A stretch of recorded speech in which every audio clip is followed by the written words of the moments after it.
Nous venons de terminer sous la direction du commandant suprême de forces armées de la République démocratique du Congo et de la police nationale congolaise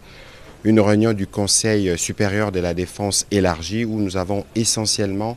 passé en revue la situation opérationnelle dans toute la République démocratique du Congo, mais spécifiquement dans l'Est de la République démocratique du Congo. Cette réunion du Conseil supérieur de la défense était la première avec le nouveau chef d'état-major général qui a eu à la suite du vice-premier ministre, ministre de la Défense, donné les grands axes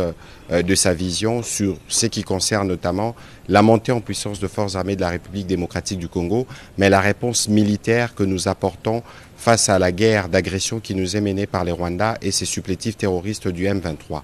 Comme vous l'avez suivi à travers les médias ce matin, dans le rapport qui a été fait par le chef d'état-major général, nos troupes ont repris l'initiative et nous ne voulons pas aller dans des annonces, mais vous allez voir que dans le jour qui vient, la montée en puissance de forces armées de la République démocratique du Congo va se poursuivre et les pans du territoire qui sont occupés par les forces d'agression seront récupérés. Nous aurons régulièrement l'occasion de vous faire le point de ces progrès. Au-delà de la question opérationnelle qui a été abordée dans toute sa dimension, nous avons aussi abordé les aspects diplomatiques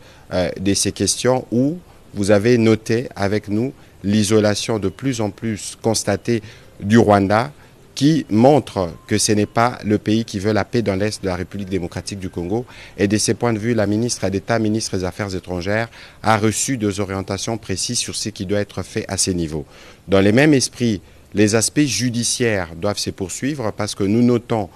au vu de l'évolution de la situation, des comportements, des attitudes, hauts de mots qui sont suspects, qui ne sont pas de nature à renforcer l'unité nationale ou l'union derrière nos forces armées de la République démocratique du Congo pour mettre fin à cette situation d'agression. Les ministres de la Justice, mais aussi l'auditeur général de forces armées de la République démocratique du Congo, qui participaient à la réunion, vont tous prendre des dispositions à leur niveau pour s'assurer que tout comportement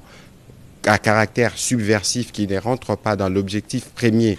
de la reprise de l'intégrité territoriale de d'autres pays, c'est des comportements qui pourront être sanctionnés. Le même constat a été fait dans la couverture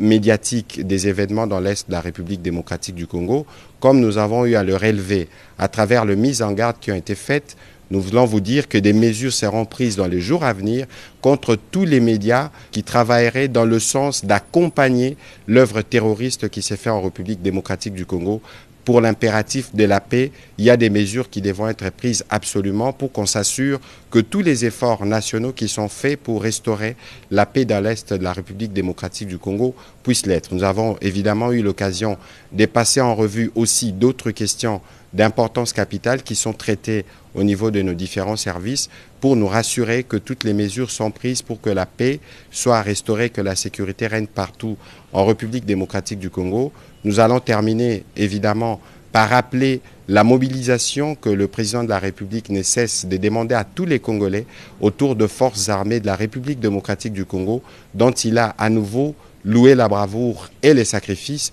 Et donc nous allons réitérer ces demandes pour que toutes les populations congolaises fassent confiance au président de la République, mais aussi aux efforts soutenus du gouvernement dans le cadre des différents fronts militaires, diplomatiques, judiciaires, économiques et médiatiques pour que nous puissions restaurer la paix dans l'Est de notre pays une fois pour toutes.